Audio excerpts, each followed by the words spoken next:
부동산 온에어 진행의 박부경입니다. 정부가 설 연휴 이전에 발표하겠다라고 했던 부동산 공급 대책에는 시장의 기대와는 달리 재건축 규제 완화 관련해서는 제외될 전망이라고 합니다. 재건축 초과이익 환수제와 분양가 상한제 등 기존의 재건축 규제 기조가 이제 유지될 것으로 보이는데요. 일각에서는 정부가 시장에 획기적인 공급 신호를 주기 위해서는 규제 완화 카드를 꺼내야 한다라는 얘기도 나오고 있습니다. 시장의 흐름이 얘기가 이렇게 오간다는 거 인지하시고 또 좋은 투자 계획 세우시기를 바랍니다. 기다리고 있는 일부 내용 한번 살펴보겠습니다. 저희 오늘 시장의 핵심 이슈 한번 전해드릴 거고 보시는 두 지역으로 이어가겠습니다. 성북구 성북동에서 다세대 주택 그리고 태안 쪽에서 생활형 숙박시설 기다리고 있거든요. 두 지역 집중해 보시기를 바랍니다. 방송 보시면서 궁금한 내용은 전화나 문자 가능하시거든요. 아래 번호 서울전화 2638-3994 문자는 100원의 정보 이용료 부과되는 샵 3989로 보내주시면 되겠습니다. 저희 방송 여러분께 다양한 투자 정보를 제공해드리고 있는데요. 해당 부동산의 가치 또는 매물 가격의 상승과 하락을 보장하지는 않는다는 점 유의하시기를 바랍니다. 부동산 온에어 오늘 순서 지금부터 시작합니다.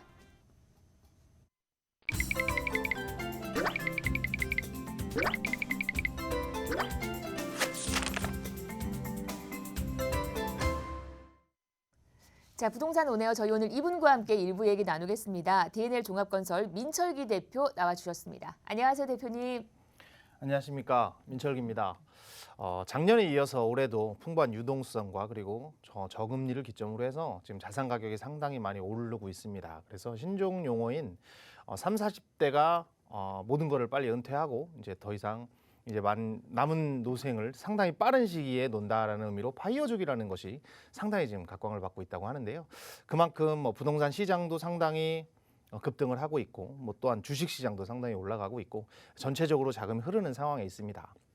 정부의 정책에 따라서 부동산의 가격 또 주식 가격에 매해서 변하듯이 정책은 역행하는 것이 아니고 그 정책에 맞춰서 어느 곳을 투자를 할지 어느 것에 내가 자산을 한번 맞춰볼지는 좀 고민하실 필요가 있는데요.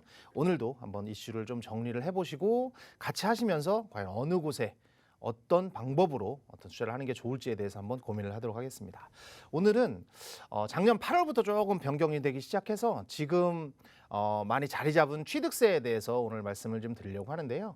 취득세가 상당히 복잡한 상황입니다. 그리고 취득세가 그냥 예전에는 금액별로 해서 그냥 취득세를 냈는데 지금은 1가구 1주택이냐 또 주택이 있느냐 주택의 지분을 얼마큼 소유하느냐 또 1세대냐 동일세대냐 단일세대냐에 따라서 취득세가 계속 달라지는 개념이 있기 때문에 그거에 대해서 오늘 좀 세부적으로 간단하게 살펴보도록 하겠습니다.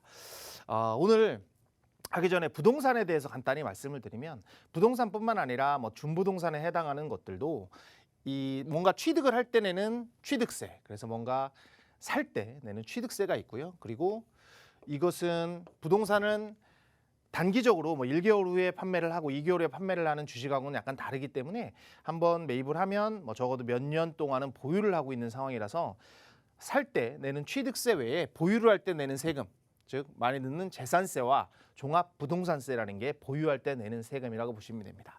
요즘 뜨거운 감자인 종합부동산세에 대해서 많이 들어보셨을 텐데요. 재산세는 모든 재산에 대해서 내는 세금이기 때문에 일정 금액 이상의 자산을 가지신 분들은 매년 6월 1일을 기점으로 해서 재산세를 내게 되는데 종부세는 예전만 해도 사실 상위 0.1%만 해당이 되는, 그래서 전국에 35만 명 정도밖에 안 된다 했었는데 지금은 거의 80만 명 가까이 종부세를 내는 세대가 왔습니다. 그래서 자산이 많이 올랐다라고 해서 보유할 때 내는 세금인 종합부동산세가 있고요. 세 번째는 그러면 내가 취득을 하고 가지고 있다가 이제 팔 때도 일정 금액의 이익이 남겼을 때 양도세를 가끔 상담을 하다 보면 내가 손해를 보고 팠는데도 양도세를 얼마나 내야 되나요? 하시는 분들이 있는데 그런 개념은 아니시고 양도할 때, 즉 처분할 때 이익이 나는 금액에 대해서 일정 부분을 내게 됩니다. 예를 들어서 1억이라는 금액을 이익으로 봤으면 이거에 대해서 몇 프로를 내는 것이지 손실이 났을 때는 양도세가 발생하지 않는다. 집이 10채가 있든 20채가 있든 양도할 때 이익이 나는 부분에 대해서 양도세가 발생을 한다라고 이해를 하시면 좋을 것 같고요. 그리고 농어촌 특별세나 지방교육세 같은 경우는 같이 부수적으로 붙는 거기 때문에 이런 세금들이 어떤 부동산에 대해서는 보유 그리고 취득, 양도할 때 있다. 이 정도만 좀 개념을 이해하시면 좋을 것 같고요. 그럼 취득세에 대해서 한번 살펴보도록 하겠습니다. 취득세는 부동산을 취득할 때 내는 세금입니다. 그래서 지방세이기 때문에 각 지자체에다가 세금을 낸다고 보시면 되고요. 이거와 다른 게 양도세 같은 경우에는 국세이기 때문에 국가에다가 세금을 내지만 지방세이기 때문에 취득세는 지방자치단체에 세금을 낸다. 이렇게 보시면 되고요. 그래서 일정 금액에 따라서 취득세를 냅니다. 그래서 무조건 뭐 오피스텔이라든지 땅이라든지 이런 것들은 4.6%의 단일 세율을 하지만 주택은 1에서 3% 또는 4% 하는 그런 차등세율을 비율한다. 그래서 주택에 대해서는 약간은 혜택을 주는 개념으로 이해를 하시면 좋을 것 같고요. 그래서 주택은 6억 원 이하다. 매매가 실거래가를 하기 때문에 매매가를 기준으로 해서 6억 원 이하는 1%, 6억에서 9억은 2%, 그다음에 9억 원에서 초과하는 경우에는 3%, 별장 같은 경우는 4%를 하지만 일단은 이 정도 1, 2, 3%를 했었는데 요것이 작년 8월에 바뀌었습니다. 2%를 단일세율로 적용을 하던 것이 이를 이제 비례세율로 적용하는 걸로 바뀌었다 이렇게 보시면 되고 좀 구체적으로 좀 살펴보면 이제 예전에는 지금은 6억 원 이하는 1% 똑같습니다. 6억이 안 되면 저 5억 몇천, 6억까지도 1% 여기에 이제 지방세를 붙이는 것으로 나오지만 이제는 6억부터 9억까지는 예전에는 무조건 2%였습니다. 6억이 넘어서 6억 100이든 8억 9천이든 무조건 2%를 적용을 했었는데 그것이 1.01에서부터 2.99까지 비례세율로 바뀌었다. 그래서 기준은 7억 5천입니다. 7억 5천 6억에서 7억 5천 사이라면 조금 저렴하게 내는 것이 되고요. 그다음에 7억 5천에서 9억 사이라면 예전보다는 좀 더 많이 내는 개념이다. 그래서 계산식이 있는데 조금 복잡하니까 굳이 외우실 필요는 없을 것 같고요. 그래서 7억 5천 기점으로 안쪽에 있으면 좀 덜 내고 더 많이 낸다. 이 정도만 알고 계시면 좋을 것 같아요. 그래서 기본적으로는 여기 있는 금액대로 1%면 500, 그다음에 2%면 이렇고 3%면 이렇다. 그래서 바뀐 구간은 6억에서 9억 사이가 주택에 대해서는 바뀌었다. 이렇게 이해를 하시면 좋을 것 같아요. 그리고 취득세가 이번에 또 작년 8월부로 또 인상이 됐습니다. 예전에는 주택수에 상관없이 그냥 무조건 3주택까지는 다 3%를 적용, 1에서 3% 비례세율로 적용, 그러니까 금액에 따라서 적용을 했고 4주택 이상부터는 4%라는 금액을 적용을 했었는데 현재는 조정 대상 지역에 있을 때는 2주택부터 8%를 적용을 합니다. 1주택까지는 기존 세율로 1에서 3%를 적용을 하지만 2주택부터는 8%를 적용을 하고요. 그다음에 3주택부터는 12%를 적용을 합니다. 상당히 큰 금액으로 적용을 하게 되는 거죠. 법인도 마찬가지입니다. 법인은 무조건 12%를 적용을 합니다. 법인에 대한 예가 몇 가지 있긴 한데 그냥 개인 법인 어떤 주택을 신축 판매하기 위한 그런 목적이 아닌 그냥 법인이 취득하는 주택은 그냥 1주택에 상관없이 12%가 적용된다. 이렇게 이해를 하시면 좋을 것 같고요. 비조정 대상 지역 이거는 사실은 지금 111개의 조정 대상 지역이 있는데 전국도의 70% 정도에 해당되기 때문에 상당히 많지 않은 곳입니다. 그렇지만 비조정 대상 지역에서는 2주택까지가 기본 세율, 3주택 이상부터 이제 이 금액 퍼센테이지를 적용한다. 이렇게 이해를 하시면 좋을 것 같고요. 그래서 이것은 8월 12일부터 바뀌었기 때문에 현재 지금 적용이 되고 있는 것이다. 그래서 무조건 되는 건 아니고 일시적으로 2주택이 된다든지 1년 안에 처분을 하거나 또는 조정 비조정 대상에서는 3년 안에 처분을 하게 되면 취득세가 이제 적용이 안 되는 그런 것도 조금은 있으니까 세부적으로 한번 보시면 좋을 것 같고요. 그리고 취득세를 무조건 2주택자부터는 8%, 3주택은 조정지역에서 12%를 적용을 하는데 그렇지 않은 것들이 있습니다. 즉 1%에 1에서 3%의 적용만 할 수 있는 지역이 있는데 그것이 어떤 것이냐를 살펴보면 이것은 주택수, 소재지, 조정 대상에 있든 투기지역에 있든 그리고 주택수가 몇 채든 상관없이 무조건 일반 세율을 적용하는 것들이 몇 가지가 있습니다. 첫 번째, 제일 많이 쓰이는 거. 그래서 이거에 대한 가격이 상당히 지금 급등하고 있는 상황인데 공시지가가 1억이다 라고 하면 공시지가 1억 미만인 경우에는 취득세가 1에서 3%를 적용을 합니다. 집이 많아도. 그래서 다주택자들이 지금 수단으로 사용하고 있는 것 중에 가장 대표적인 것이 공시지가 1억 원 이하의 주택이다. 그래서 공시지가가 현실화가 되면 많이 없어지겠지만 아직까지는 공시지가가 현실화가 안 된 경우가 많기 때문에 지금 1억 원 이하의 주택이 계속해서 소진이 되고 있는 상황이다. 이렇게 이해를 하시면 좋고요. 노인복지주택 문화재로 등록돼 있는 거, 국가의 문화재로 등록돼 있는 겁니다. 그리고 취득을 하는데 어린이집, 가정 어린이집으로 사용하기 위해서는 주택수를 포함하지 않기 때문에 하시는 것들이 있고요. 그리고 대물로 받는다고 하죠. 대물로 받는 미분양 주택들, 시공사가 대물로 받는 미분양 주택들, 그리고 농어촌 주택, 그리고 법인이지만 임대를 위해서 사원이 사용하는 임대를 위해서 하는 것들은 주택수에서 포함이 안 되기 때문에 취득세를 예전에 1에서 3%로 적용을 한다. 이 정도를 좀 기억해 주시면 좋을 것 같고요. 제일 많이 쓰이시는 거는 공시지가 1억 원 이하의 주택은 주택세 상관없이 취득세가 1에서 3%다. 이거는 꼭 기억을 하셨으면 좋겠습니다. 그리고 그럼 과연 제일 많이 물어보는 것 중에 동일 세대가 과연 어디까지냐? 그럼 1세대는 과연 어디까지냐? 이런 걸 많이 물어보시는데 취득하실 때 기준입니다. 주민등록상에 같이 돼 있으면 다 가족입니다. 뭐 누가 같이 돼 있든 간에 주민등록상에 같이 돼 있다면 다 가족이다. 그래서 그 가족이 하나라도 있으면 그 다음에 어떤 세대원이 집을 사더라도 두 세대가 된다. 두 채의 집을 가지게 된다라고 보시면 되고요. 그리고 직계 존비속은 다 해당이 된다는 거고 취득일 현재 기준입니다. 뭐 예전에 계약한 거 기준이 아니라 현재 취득을 할 때, 즉 소유권 이전할 때를 기준으로 보시면 되고요. 그리고 제일 많이 물어보는 게 30세 미만 자녀입니다. 과연 30세 미만 자녀가 취득이 되느냐? 30세가 넘고 독립세대가 구성이 되어 있으면 독립세대로 봅니다. 근데 30세가 안 됐더라도 여러 가지 기준이 있습니다. 중위소득의 이상, 즉 약 70만 원 수준의 이중에 매달 받는 금액이 있다면 세대 분리를 하게 되면 30세가 안 됐더라도 인정이 되는 부분이 있기 때문에 미혼인 자녀도 물론 이제 결혼을 하면 30세가 안 됐더라도 결혼을 하게 되면 성년으로 보기 때문에 세대가 분리돼 있다면 단독 세대로 보지만 미혼인 경우에 30세가 안 됐는데 소득이 된다면 그래도 단독 세대로 구분을 하기 때문에 이 부분은 좀 유념을 하셔서 보시면 좋을 것 같고요. 그리고 65세 이상의 부모님을 공양하기 위해서 세대를 합가했다. 그럼 일정 기간 동안에 어떤 세대 주택수가 합쳐지지 않는 부분이 있기 때문에 이 부분도 좀 유념해서 보시면 좋을 것 같고요. 그리고 공동주택에 대해서 많이 여쭤보는데 공유라고 하죠. 공유라고 하는데 부부인 경우 이제 세대가 돼서 부부인 경우에는 공동명의로 되어 있을 경우에는 한 주택으로 봅니다. 그래서 50대 50 요즘에 공동명의 부부 공동명의를 많이 하는데 부부가 공동명의로 있을 때는 두 분은 그냥 주택이 하나인 걸로 이렇게 판명을 하고요. 별도 세대로 있다 그러면 그때는 둘이 그러니까 50% 50%인데 따로따로 있는 세대들이 공동명의를 하고 있으면 각각의 1주택으로 봅니다. 상당히 중요한 내용이기 때문에 조금 기억을 하시면 좋을 것 같고요. 그리고 주택은 소유하지 않고 주택에 부속 토지만 매입하는 경우도 있습니다. 그런 경우도 주택으로 보기 때문에 이런 경우도 좀 보시면 좋을 것 같고요. 오피스텔 같은 경우는 상당히 복잡합니다. 상당히 복잡하지만 8월 12일부터 주택에 대한 부분이 나왔기 때문에 과연 8월 11일 이전에 취득을 했느냐 12일 이후에 취득했느냐에 따라서 주택수의 포함 여부가 결정되고 상당히 복잡한 내용이 있기 때문에 이 부분은 조금 더 면밀하게 좀 살펴보실 필요가 있을 것 같고 이거는 오피스텔을 가지고 계시다면 좀 더 디테일한 상담을 좀 받으실 필요가 있을 것 같습니다.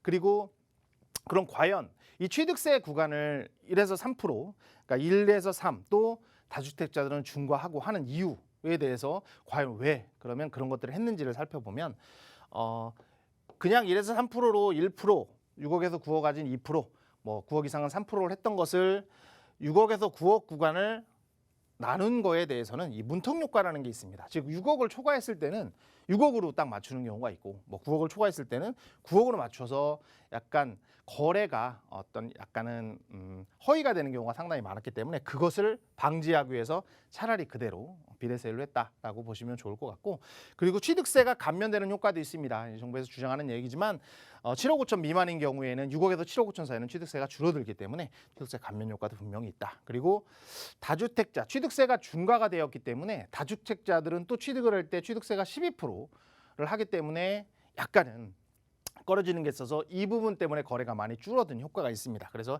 주택 소유가 상당히 감소했다. 그리고 이게 사실은 지금 많이 이루어지고 있는 건데 취득세 중과에 따라서 지금 상당히 많은 소송들이 지금 제기되고 있습니다.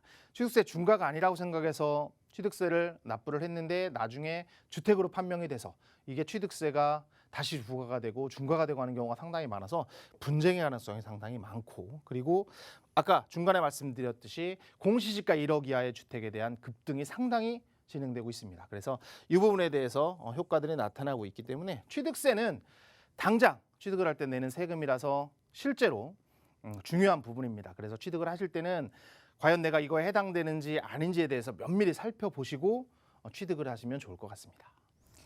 네, 이렇게 세금 관련해서 궁금한 부분들 짚어주셨습니다. 부동산 투자와 세금은 뗄래야 뗄 수 없는 관계인 것 같아요. 그래서 궁금해하신 분들 많으실 텐데 그런 분들 도움 되셨기를 바라고 궁금한 내용 아래 번호 함께 하시면 됩니다. 제가 1대1 상담 안내를 좀 드려보도록 할게요. 우리 대표님과 함께 궁금한 부분을 얘기를 나눌 수 있는 시간이 기다리고 있습니다. 부동산 소액 투자 전략 제시라는 주제로 여러분과 함께 하거든요. 전화 상담 가능하고요. 1대1 대면 상담까지 이어드릴 수 있으니까 궁금하신 부분 전화 주시고 신청하셔서 또 좋은 투자 계획 세워보시기를 바랍니다. 자, 이 상담 관련해서 궁금하신 내용도 역시 전화 언제든지 가능하시거든요. 아래 번호 함께 하시면 저희가 도움 드릴게요. 자, 지금부터는 저희가 이제 지역 얘기를 한번 이어보도록 하겠습니다. 먼저 만나보실 지역은 주택가로서 상당히 안정적인 곳 성북구 성북동으로 가겠습니다. 다세대 주택이고요.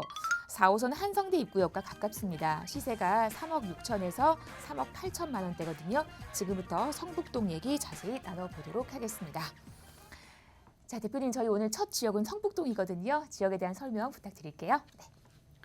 네, 성북동은 많이 아시다시피 부촌입니다. 부촌이고 대사관들도 많이 있고 그리고 큰 음식점들도 상당히 많이 있다라고 알려져 있는데 반면에 노후돼 가지고 상당히 쓰러지는 건물들도 상당히 많은 그런 지역도 혼재 있는 곳이다 이렇게 이해를 하시면 좋을 것 같아요. 그래서 오늘 소개하실 곳은 노후돼서 이제 재개발이 좀 필요한 지역 중에 한 곳인 성북 1구역에 대해서 말씀을 드릴 건데요. 투자 포인트는 세 가지로 정리를 했습니다. 첫 번째는 이 다세대 주택은 성북 재개발 1구역 안에 있는 그런 위치에 있는 곳이다. 그래서 성북에 구역이 네 가지가 있습니다. 1, 2, 3, 4구역이 있는데 그중에 1구역 안에 있는 재개발 지역 안에 있는 다세대 주택이다. 이렇게 보시면 좋을 것 같고요. 두 번째는 그러면 무조건 재개발이 되면 좋으냐? 그거보다는 서울 중심 업무지구에 상당히 가까운 역세권에 위치하고 있는 곳입니다. 그래서 상당히 많은 임대 수요가 있다라고 이해를 하시면 좋을 것 같아서 입지가 상당히 좋은 곳에 재개발이 될 수 있는 곳이라서 투자 포인트로 잡았고요. 세 번째는 재개발이 된다 그러면 문별하게 상당히 많이 인근 상업지역이라든지 이런 것들이 개발이 되는데 그렇지 않고 역사 문화에 대해서 어느 정도 보존을 하면서 개발하자는 지구단위 계획이 성립이 돼 있습니다. 그래서 이 지구단위가 수립이 되면 난개발이 안 되기 때문에 상당히 깨끗하게 정비가 되고 그리고 깨끗하게 정비가 된 상태에서 노후된 주택이 새로운 주택으로 변모가 돼서 바뀐다면 상당히 시너지 효과가 크기 때문에 이 지역을 투자 포인트로 잡았고요. 그리고 한번 입지라든지 그런 과연 어떤 호재들이 있는지 좀 살펴보도록 하겠습니다. 이곳이 바로 4호선이 지나가는 곳입니다. 4호선은 명동 그리고 충무로 같은 그런 핵심 핵심 업무 지역을 지나는 곳이라고 보시면 좋고요. 바로 밑에가 해화역입니다. 젊은이들이나 나이가 있는 분들도 서울대학 병원 그리고 대학로로 많이 알려진 해화역이 바로 밑에 있고요. 같이 지나면 한성대역 입구가 있고 이 역에서 바로 붙어 있는 것이 성북 1구역. 이다 이렇게 보시면 좋고 성북 1구역과 바로 붙어 있는 것이 바로 성북 3구역입니다. 그래서 1과 3이 현재 지금 공공 재개발을 신청을 했고요. 3구역은 지금 현재 5구역, 성북 5구역으로 명칭을 바꿔서 신청을 했기 때문에 1구역과 3구역 1구역과 5구역은 지금 현재 공공 재개발을 신청을 했다. 보시면 좋고 조금 더 지나면 여기에 고급 빌라촌, 단독주택촌이 있고요. 그리고 그 옆에는 성북 2구역, 그리고 밑에는 성북 4구역 이렇게 입지에 있는 그런 곳이다 이렇게 보시면 좋을 것 같습니다. 그래서 이 밑에는 서울대학병원이 지금 있고 조금 더 올라가면 북쪽으로 올라가면 요즘 한참 핫한 기름 뉴타운, 또 장위 뉴타운 같은 뉴타운들이 자리 잡고 있기 때문에 개발 압력이 계속해서 들어오는 곳이다 이렇게 보시면 좋을 것 같아요. 그럼 개발 호재들을 살펴보면 4호선인 한성대역 입구역이 있기 때문에 4호선을 타고 중심 업무지구로 상당히 빠르게 진입을 할 수는 있습니다. 그렇지만 지하철 하나 있는 것과 두 개 있는 것은 차이가 나는데 동북선이 이제 드디어 시작을 하고 있습니다. 그래서 동북선이라는 것은 왕십역에서부터 상계역까지 올라가는 그래서 핵심 상권인 은행사거리인 중계동 그 학원가도 지나고 그리고 2호선, 5호선 분당선 같은 핵심 노선과 환승할 수 있는 역이기 때문에 이 경전철이 들어온다는 것은 이 지역을 상당히 끌어올릴 수 있는 효과가 있기 때문에 상당히 큰 호재다 이렇게 보시면 좋을 것 같고요. 두 번째는 좀 복잡한 그림이긴 하지만 처음에 말씀드린 역사, 문화에 대해서 지구단위 계획에 성립된 모습입니다. 그래서 이 지구단위가 성립이 되어 있기 때문에 이 체제 안에서 개발이 이루어져야 되고 무분별한 난개발은 이루어지지 않는다. 그래서 지금 차근차근히 역사 문화를 보존하면서 정비될 건 정비하고 지금 고칠 건 고치고 그리고 개발할 건 개발하고 하는 단계가 주어지기 때문에 이대로 이루어지고 그 위에 있는 곳에 주택들이 노후된 것이 개발이 되면 상당히 크게 발전하기 때문에 이 지구 단위는 상당히 큰 호재다 이렇게 보시면 좋을 것 같고요.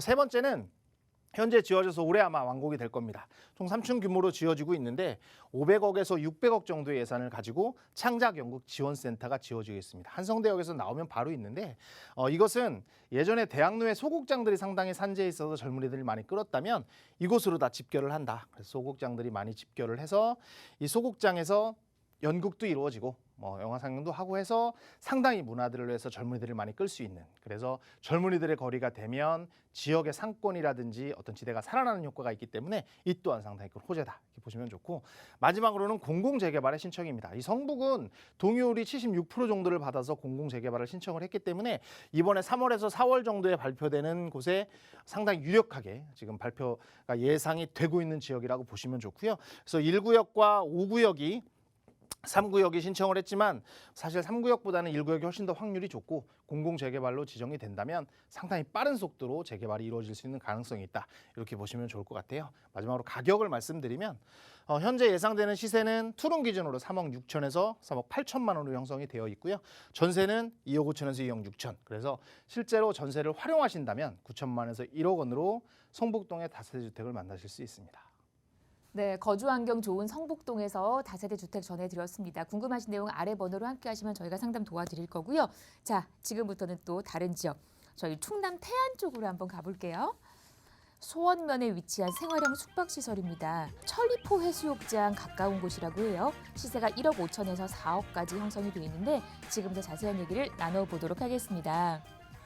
얼핏 듣기로는 반려견 있으신 분들 상당히 애용하면 좋을 만한 그런 또 펜션 숙박시설이라고 합니다. 자세한 얘기는 대표님께 직접 한번 들어볼게요. 네, 오늘 소개해드릴 곳은 상당히 괜찮은 곳이라서 제가 지방이지만 소개를 할 건데요. 투자 포인트는 좀 세 가지입니다. 첫 번째는 요즘에 대세라는 세컨하우스. 내가 서울에 집은 있지만 어디 공기 좋은 곳, 바다가 있는 곳 또는 산이 있는 곳에 세컨하우스를 많이 하시는데 세컨하우스로 적정한 위치 그리고 거기에 소중의 운영 수익까지 받을 수 있는 그런 생활형 숙박시설이다. 그래서 소개를 했고요. 생활형 숙박시설이 약간은 생소하신 분도 있는데 일단 주택수에 들어가지 않고 레지던스라고도 하는데 호텔과 주택이 어느 정도 합성이 됐다라고 이해를 하시면 좋을 것 같아서 그런 세컨하우스가 쓸 수 있는 그런 최적의 장소다. 그리고 두 번째는 앞에 바로 해수욕장이 있는 넓은 바다가 있습니다. 그리고 옆에는 세계에서 가장 아름다운 수목원으로 뽑혔던 천리포 수목원이 바로 옆에 자리 잡고 있다라고 해서 이곳이 계속해서 사람을 끌 수 있는 지역이다 이렇게 보시면 좋을 것 같고, 세 번째는 현재 반려견 시대가 1,500만 명이 넘어가고 있다고 합니다. 근데 반려견과 어디를 가려면 상당히 힘든 경우도 있고 불편한 경우도 있는데 이 레지던스는 반려견 동반으로 할 수 있는 레지던스이기 때문에 상당히 각광받고 있는 지역이다. 그 생활형 숙박시설이다 이렇게 이해를 하시면 좋고, 입지라든지 이런 걸 한번 살펴보도록 하겠습니다. 입지는 서해안고속도로가 이렇게 지나가고 있습니다. 그래서 서울에서 한 1시간 40분 정도 거리에 있는 위치고요. 서산 IC 쪽으로 나가면 이쪽이 바로 천리포 해수욕장이 있는 곳입니다. 천리포 옆에는 이 서해안 쪽에 3대 해수욕장이라고 하는 만리포 해수욕장 바로 옆에 있는 곳이라고 보시면 좋고, 좀 세부적으로 살펴보면 이곳이 바로 천리포 해수욕장입니다. 바로 밑에는 만리포 해수욕장이 자리 잡고 있고요. 그래서 상당히 큰 해변인 천리포 해수욕장이 자리 잡고 있고, 그리고 바로 옆에는 18만 평 규모인 천리포 수목원이 자리 잡고 있다. 그래서 최적의 입지에 자리 잡고 있는 곳이다. 이렇게 보시면 좋고, 그럼 어떤 호재가 있느냐? 이 수목원은 면적이 18만 평입니다. 축구장이 18개 이상 있는 18만 평에 상당히 보유 종목도 많고 그래서 많은 분들이 찾는 수목원이다. 그래서 많은 분들이 찾기 때문에 임차 투자도 상당히 많고 사람들이 많이 활성화된 그런 지역이다. 이렇게 보시면 좋고요. 그리고 보령 해저터널 많이 들어보셨을 겁니다. 대천해수욕장에 있는 대천항에서부터 시작을 해서 밑으로 가면 이쪽에 원산도가 있고 안면도가 있습니다. 그래서 이쪽을 통과하는 해저터널을 지금 만들고 있고 올해 아마 개통이 될 예정입니다. 그래서 서해안고속도로를 타고 가서 해저터널을 통해서 생활형 숙박시설로 이동을 할 수 있기 때문에 이 태안반도 전체를 지금 관광 특구화 만들 수 있는 계획이 있어서 이거에 포함되는 이 천리포 해수욕장 인근의 이 지역은 상당히 앞으로 큰 호재가 있다 이렇게 보시면 좋을 것 같고요.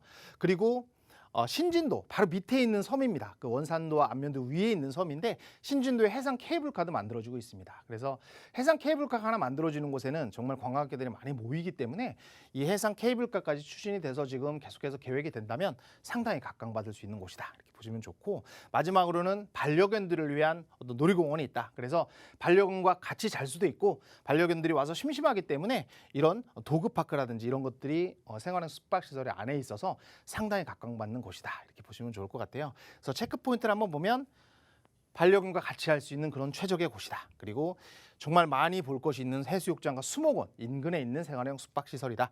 그리고 서울에서 2시간이면 가고 마지막으로 세컨하우스, 저렴한 가격으로 세컨하우스를 할 수 있는 곳이다 라고 보시면 좋고요. 마지막으로 가격은 현재는 1억 5천에서 4억 원 정도 평수에 따라서 형성이 되어 있고 그리고 예상되는 대출은 거의 50%에서 60% 정도가 되기 때문에 실제로 투자 금액은 6천만 원에서 1억 5천으로 생활형 숙박시설을 만날 수 있고요. 아마 올 3월 정도에 지금 모델하우스를 오픈을 예정을 하고 있다고 합니다. 그래서 코로나 시대가 이제 좀 있으면 종식이 되기 때문에 미리미리 상담을 하시고 한번 방문을 하셔서 코로나가 종식된 시기에 내가 가진 반려견과 함께 이 생활형 숙박시설을 한번 가서 힐링을 한번 맛보는 것을 추천해드리고 싶습니다. 네. 뭐 설명만 들어도 힐링이 되는 것 같습니다. 반려견을 동반할 수 있는 리조트 태안 쪽에서 전해드렸습니다. 저희 오늘 2지역 다녀왔고요. 방송 보시면서 궁금한 내용은 서울전화 1638-3994, 문자는 100원의 정보 용료 부과되는 샵 3989로 보내주시면 되겠습니다. 저희 1부는 여기서 마무리하고요. 잠시 후에 2부로 돌아올게요.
네, 부동산 온에어 생방송으로 함께하고 계십니다. 지금 시각 4시 27분 36초 됐고요. 방송 중에 궁금하신 내용은 아래 번호 함께하시면 저희가 친절하게 상담 도와드릴 겁니다. 저희 이제 2부 넘어왔고요. 2부는요. 이분과 함께 얘기 나눌게요. 리얼 파트너스 이재익 소장 나와주셨습니다. 안녕하세요, 소장님. 네, 안녕하세요. 반갑습니다. 네. 네, 반갑습니다. 자, 곧 금주 빠르면 한 목요일 정도의 특단의 공급 대책이 발표될 예정이라고 하죠. 그럼에도 불구하고 집값은 계속 더 상승되는 분위기인데요. 서울의 경우는 1월 달에 거의 집값 상승률이 무려 1.27% 가격이 급등했고요. 빌라의 경우도 거의 최근에 빌라 가격 상승이 10년 만에 처음 있을 정도로 상승률이 굉장히 커지고 있다고 하죠. 그래서 여러분들이 굉장히 혼돈에 빠져 있을 건데요. 과연 지금 상황에서 집을 사야 되는지 아니면 더 기다려야 되는지. 자, 오늘 그 내용 다뤄보면서 여러분들의 전략 세워보는 시간. 자, 지금부터 본격적으로 시작해 보도록 할까요? 자, 여러분들이 뭐 재테크라든지 투자라든지 그리고 내 집 마련 어려움이 있을 때 쉽게 접근하는 방법이 단 한 가지가 있습니다. 과연 뭘까요? 바로 도시계획으로 접근하는 방법이죠. 막연하게 접근하지 마시고 특히 서울의 경우에 2030 서울 도시기본계획이라는 도시계획이 있죠. 자, 우리가 서울 도시기본계획이라는 게 뭘까요? 우리가 흔히 현장에서 말하는 개발 호재다. 개발 호재를 쫓아가면 반드시 투자도 성공할 수 있고 내 집 마련도 성공할 수 있다라는 점이죠. 자, 그 대표적인 지역 한번 용산을 한번 다뤄보면은 뭐 다른 지역도 거의 적용 방법은 똑같다라고 볼 수 있겠습니다. 자, 2030 서울 플랜이 뭘까요? 말씀드렸죠. 2030 서울 플랜, 서울 도시 기본 계획이다. 서울 도시 계획이다라는 거죠. 자, 이 서울 도시 기본 계획은 2014년도에 발표된 내용이죠. 그 이후에 계속 진행이 되고 있는 상황이고요. 그리고 2030이 뭘까요? 2030년까지의 도시 계획이니까 앞으로 한 10년은 더 개발이 진행될 거다라고 보시면 되겠습니다. 자, 크게는 보면 2030 도시 계획이라는 것이 5지역으로 광역 지역으로 분류가 되어 있죠. 뭘까요? 서울에서 서부권, 그리고 도심권, 동부권, 서남권, 동남권 이렇게 5개 지역으로 분류가 되어 있고 각 지역마다 세부적으로 도시계획이 마련되어 있다라고 볼 수가 있겠고요. 오늘 다뤄볼 지역은 바로 이제 도심권이 되겠습니다. 도심권 이 중에서 오늘 용산 한번 다뤄본다고 했죠. 용산 위치 한번 볼까요? 용산 어떻습니까? 서울 전체 중에서도 용산은 바로 한가운데 있는 굉장히 입지적으로 장점을 갖추고 있는 지역이다. 자, 그래서 이쪽 도심권을 한번 보면 용산 위치는 바로 여기 가운데가 되겠죠. 실제로 2014년도에 도시계획이 수립됐을 때 용산 국제업무지구 그리고 신안산선이 서울역으로 연결되는 부분 그리고 녹지축이 이렇게 한성도선까지 연결되는 부분 그리고 신분당선이 또 연결되는 부분이 2014년도에 벌써 계획이 되어 있던 것이 지금은 어떻습니까? 신안산선이 벌써 착공에 들어가 있죠. 그리고 신분당선도 착공에 들어가 있죠.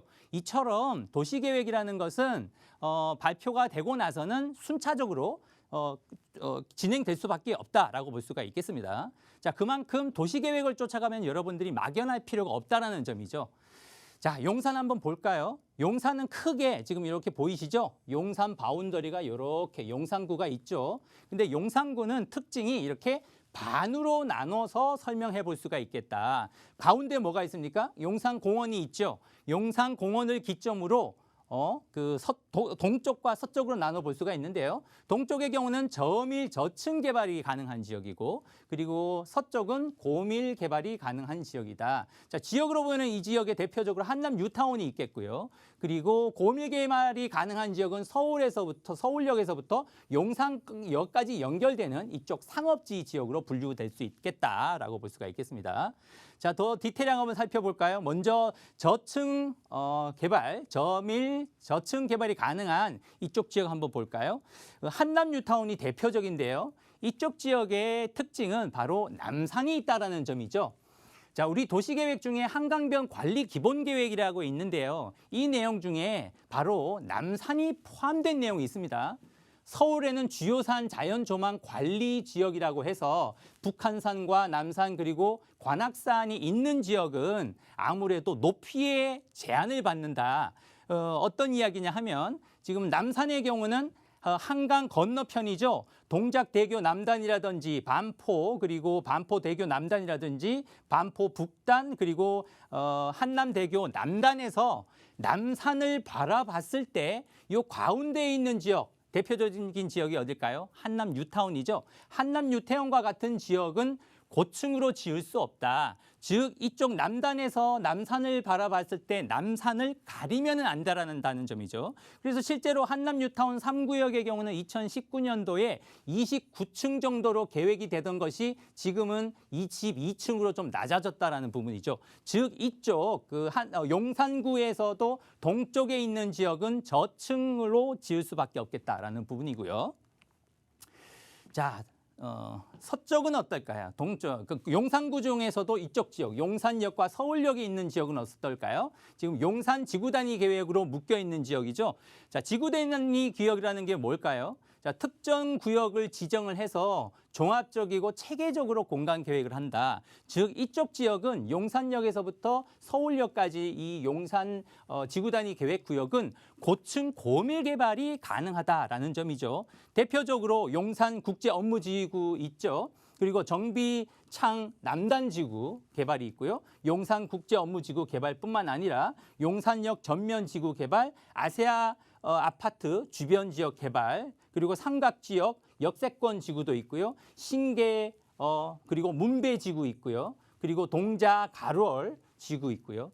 이 정도로 이 용산 지구 단위 계획 구역 지역은 서울역에서부터 용산역까지 향후에 지하화 개발까지도 진행된다면 이 지역은 앞으로 제2의 강남권이 될 만한 지역이다라는 내용을 살펴보시면서 여러분들이 재테크를 한다거나 투자를 한다거나 내 집 마련에 참고하시면 도움이 될 텐데 오늘 다룬 내용은 제일 중요한 거는 뭐냐면 너무 우리가 투자를 할 때 재테크를 할 때 내 집 마련한테 너무 막연하게 생각하시지 마시고 이처럼 확실한 도시계획으로만 접근을 한다라고 하면 그렇게 고민할 필요가 없다. 자, 투자가 뭘까요? 투자는 결국 고민이 아니고 결정이죠. 결정을 하기 위해서는 이렇게 오늘 강의처럼 도시계획으로만 접근을 한다라고 하면 반드시 시세차익 내 집 마련도 성공하실 수 있으니까 뭐 용기를 내시기 바라겠습니다. 네. 자, 이렇게 2030 서울 도시기본계획 용산 관련해서 얘기 풀어주셨고요. 우리 소장님과 또 직접 또 상담 원하시는 분들 참 많으시더라고요. 그런 분들을 위한 또 방법이 있잖아요. 소개를 좀 해주실까요? 네. 예, 1대1 상담을 받을 수 있는 기회죠. 제가 뭐 좀 전에도 말씀드렸죠. 뭐 투자가 뭡니까? 이제 고민이 아니라고 했죠. 결정을 해야 된다. 그럼 결정하기 위해서는 확실한 뭔가 개발 이슈라든가 정보를 알아야 될 필요가 있다. 그래서 제가 여러분들 어려움이 많으실 것 같아서 준비를 해봤고요. 7호선 논현역으로 오시면은 아주 쉽게 저를 만날 수가 있습니다. 전화를 해주시면 선착순으로 그 일정을 예약을 도와드릴 거고요. 제가 직접 상담을 도와드릴 겁니다. 아래 보이는 2638-3994번, 2638-3994번으로 전화를 주시면 예약을 잡아드리도록 하겠습니다. 네, 많은 분들 함께 하셔서 좋은 투자 정보 만나보시기를 바랍니다. 자, 지금부터 저희 이제 또 지역 얘기로 이어보도록 할게요. 먼저 가실 곳은 용산이네요. 원효로 3가 기다리고 있습니다. 상가 물건이고요. 용산국제업무지구와 가까워요. 시세가 4억 2천에서 4억 5천만 원대. 지금부터 자세한 얘기 나눠보도록 하겠습니다. 용산역을 기준으로는 걸어서 한 10분 정도 걸린다고 하는데요. 어떤 지역인지 소장님의 설명도 들어볼게요. 네. 자, 오늘은 용산 지역을 다뤄보고 있는데요. 요즘 그 제로금리 시대에 적합한 투자 지역이면서 투자 상품이 되겠습니다. 수익형 부동산인데요. 상가고요. 1층 상가라고 보시면 되겠고요. 자, 예상 실투자금은 1억 5천에서 1억 6천. 지금과 같은 시점 그리고 용산과 같은 입지 좋은 지역의 투자금이 굉장히 착한 가격이다라고 볼 수가 있겠습니다. 자, 이 지역의 특징, 투자 포인트 한번 볼까요? 일단 입지로 보면은 용산 최상의 입지죠. 입지가 좋다 보니까 당연히 앞으로 미래 가치는 탁월하다고 볼 수가 있겠고요. 무엇보다도 용산하면 용산국제업무지구를 통해서 안정적으로 임대 사업이 가능하고 그만큼 개발 이슈가 강력하다 보니까 상가이면서도 시세 차익도 충분하다라고 볼 수가 있겠고요. 지금과 같이 제로금리 시대, 저금리 시대의 수익형 부동산 그리고 한 용산권에서 상가로서 한 1억 5천 내외 정도 된다라고 하면 투자금이 굉장히 착하다라고 볼 수가 있겠습니다. 자, 지역 입지 분석 한번 해볼까요? 자, 원효로 3가가 어딜까요? 바로 국제업무지구 바로 접해 있는 바로 엎어지면 코 닿을 곳이다. 라는 부분이죠. 입지가 굉장히 좋고요. 주변부의 공덕 업무지역, 여의도 금융 업무지역이라든지 한강로 업무지역, 그리고 서울역하고도 가까운 지역에 있고 그리고 주변에 그 개발 이슈가 많죠. 한남 뉴타워라든지 용산공원, 그리고 점차적으로 개발되면서 주변부의 인프라가 구축되면서 1층의 상가의 경우는 꾸준히 임대 사업, 월세도 따박따박 받아가면서 시세 차익도 가능한 입지다라고 볼 수가 있겠습니다. 자, 개발 이슈 한번 보면 원효로 3가 입지가 바로 여기죠. 주변부의 개발 이슈가 굉장히 많은데요. 전자상가 도시재생 사업이 진행 중이고 그리고 미니 신도시 1만 가구 그리고 R&D 업무단지가 조성될 예정이고요. 주변부의 신계지구라든가 문배지구뿐만 아니라 최근에 이슈가 되고 있는 공공재개발이 가능한 원효로 3가, 2가, 1가가 밀집한 지역이고요. 용산 주변에는 용산역 전면 지구뿐만 아니라 이쪽 바로 원효로 3가 주변에는 현대차 부지가 복합 개발이 될 예정이고 그리고 재건축도 진행될 예정으로 주변부에 이처럼 많은 개발 이슈 때문에 점차적으로 지가 상승 그리고 지가 상승된다라는 것은 시세 차익이 가능한 이야기가 되겠죠. 그리고 낙후 지역이 개발됨에 따라서 임대 사업도 안정적으로 할 수가 있다라는 부분이 장점으로 꼽을 수 있겠습니다. 자, 확대해 보면 또 이 지점 원효로 3가죠. 원효로 3가 인접한 지역에 미니 신도시가 예정되어 있다. 10,000가구가. 일정상으로는 올해 개발 계획이 수립이 될 예정이고요. 그리고 2023년이면은 이 지역의 10,000가구가 주택 분양이 시작될 예정이기 때문에 타이밍으로 보면 언제가 좋을까요? 바로 선점 투자할 수 있는 지금이 가장 적정한 1층 상가라는 줌이죠. 그리고 R&D 업무, 상업시설이 또 들어올 예정이고 주변에 현대자동차 부지뿐만 개발 아니라 재건축이 개발될 예정이기 때문에 꾸준히 지가 상승이 가능한 위치에 있다라는 부분이죠. 그리고 도시재생 사업이 진행되고 있는 용산 전자 상가가 디지털 메이커 시티 용산 Y밸리로 거듭나고 있기 때문에 낙후된 지역이 점차적으로 활성화된다라면 주변부의 이런 상가의 가치는 점차적으로 계속 올라갈 수밖에 없겠다라고 볼 수가 있겠고요. 그리고 용산 정비창 전면 1구역 재개발이 추진되고 있죠. 이처럼 용산구 여러분들이 시간이 되시면 용산역에 한번 가볼 필요가 있는데요. 용산역 주변을 본다라고 하면은 지금의 테헤란로와 같이 점차적으로 엄청나게 변화가 진행되고 있다. 이처럼 아파트뿐만 아니라 고급 오피스텔 업무시설 단지로 조성되면서 용산 주변부가 점차적으로 제2의 강남으로 거듭되고 있기 때문에 지금 선점 투자로 접근을 한다라고 하면 이런 1층 상가를 통해서도 충분히 시세 차익뿐만 아니라 그리고 안정적인 월세를 따박따박 받을 수 있겠다라는 점이죠.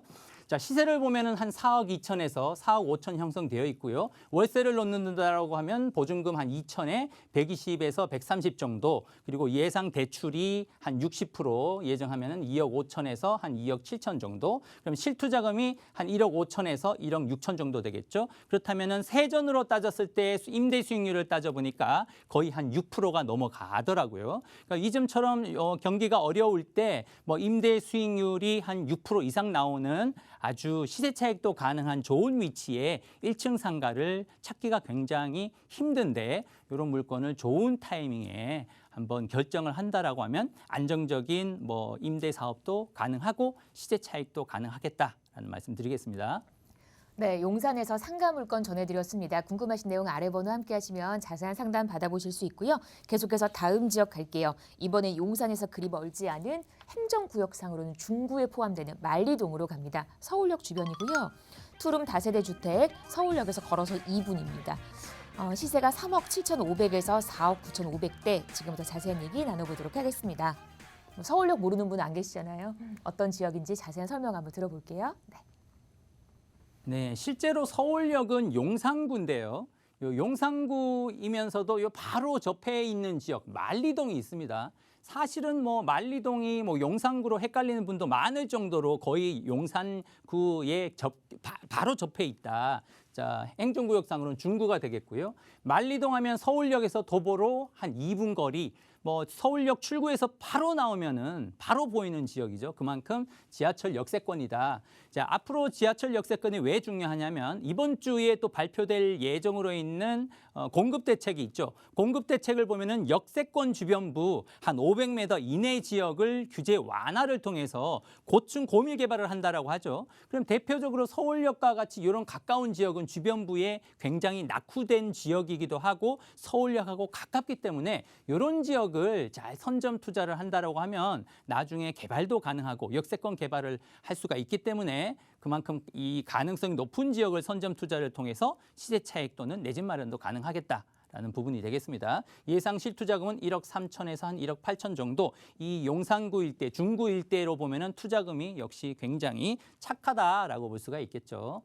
자, 투자 포인트를 보면은 이 서울역은 앞으로 서울 북부 역세권 개발이 핵심이다라고 볼 수가 있겠습니다. 강력한 이런 개발 이슈가 있기 때문에 앞으로 세계적인 관광 명소로 탈바꿈될 예정으로 있고요. 그리고 광역 입체 교통체계 구축이 되기 때문에 GTX AB 노선뿐만 아니라 총 5개 노선이 증설될 예정으로 있고요.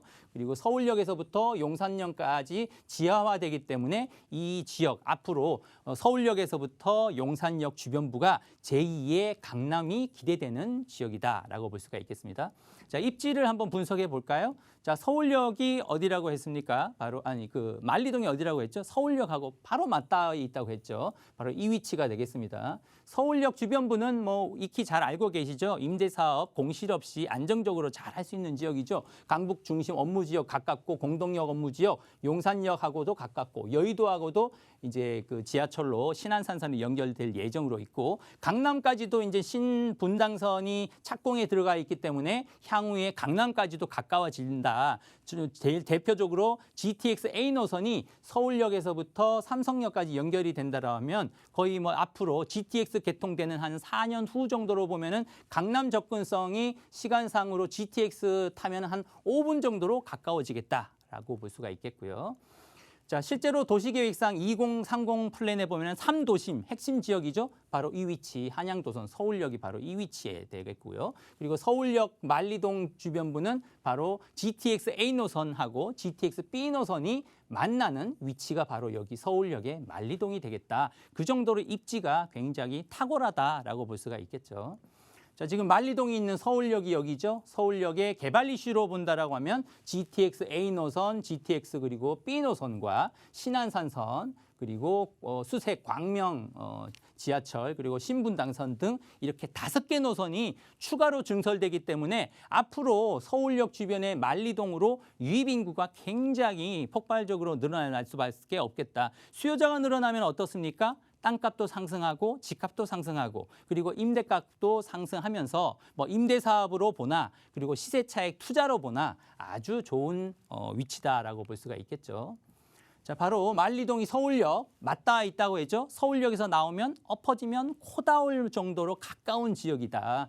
자, 그만큼 좋은 위치고요. 그리고 서울역과 용산역이 앞으로 이 철로가 지상철로가 지하화될 거라고 하죠. 지하화된다라고 하면 이 상부가 복합 개발될 수밖에 없기 때문에 이 주변부에 당연히 부동산 땅값뿐만 아니라 부동산 모든 부동산의 가치가 상승될 가능성이 높다. 그러면 투자 타이밍은 언제가 적절하다고 했죠? 바로 지금이 가장 좋은 타이밍이다라고 볼 수가 있겠고요. 자, 확대해 보면 서울역입니다. 서울역에서 바로 옆에 있는 이 지역이 바로 만리동이기 때문에 이 좋은 위치를 미리 선점할 필요가 있겠다라는 말씀드리고요. 개발 이슈 중에서 여러분들이 익히 알 수 있는 7017 서울로가 있죠. 이 서울로가 연결됨으로 인해서 만리동과 그리고 반대쪽에 있는 이쪽 숭례문 일대의 도심부하고의 연장이 되면서 앞으로 개발될 북부 역세권 복합 개발 그리고 서울역 이 지역과 하나가 되면서 이 지역이 향후에 제가 봤을 때는 한 3, 4년 후가 되면 명실상부한 이 여기가 세계적인 관광 명소로 탈바꿈이 될 가능성이 굉장히 높다. 그래서 제2의 코엑스몰로 조성된다라고 하죠. 자, 임박했다라고 볼 수가 있겠습니다.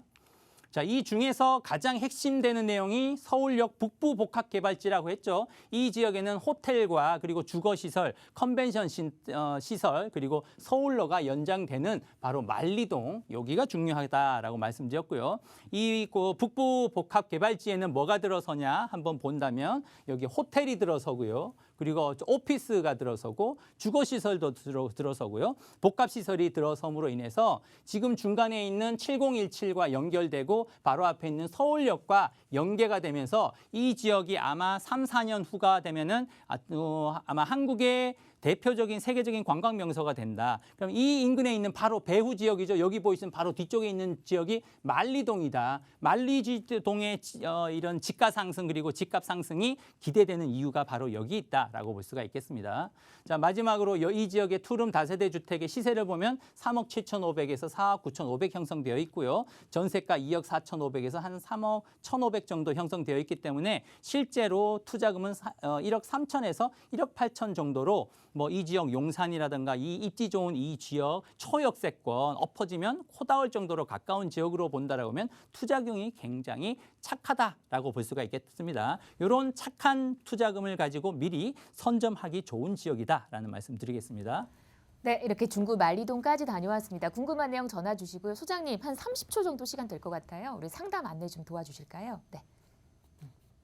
네, 또 규제가 발표된다라고 하면 여러분들 굉장히 어려움이 많으시죠. 고민하시지 마시고 또 전문가를 찾으세요. 자, 주변에 또 가족들하고 상의를 서로 해봐야 싸움만 하시게 되죠. 왼수지간이 되니까 그러지 마시고 전문가를 찾는 게 좋다 생각이 듭니다. 자, 논현역으로 오시면 되고요. 논현역에서 한 3분 정도이라면 저를 만날 수가 있습니다. 그리고 전화 예약을 해주시면은 상담 일정은 별도로 선착순으로 잡아드릴 예정이고요. 그리고 제가 직접 상담을 도와드리고요. 아래에 보는 2638-3994번, 2638-3994번으로 전화 주시면 예약을 도와드리도록 하겠습니다. 네, 여기까지 우리 소장님이 말씀해 주셨던 그 번호, 이 번호거든요. 전화 주시면 저희가 상담 도와드립니다. 여기까지 할게요. 저희 방송 여러분께 다양한 투자 정보를 제공해 드리고 있는데요. 해당 부동산의 가치 또는 매물 가격의 상승과 하락을 보장하지는 않는다는 점 유의하시기를 바랍니다. 저희 여기서 인사드리고요. 내일 오후 4시에 다시 오겠습니다. 고맙습니다.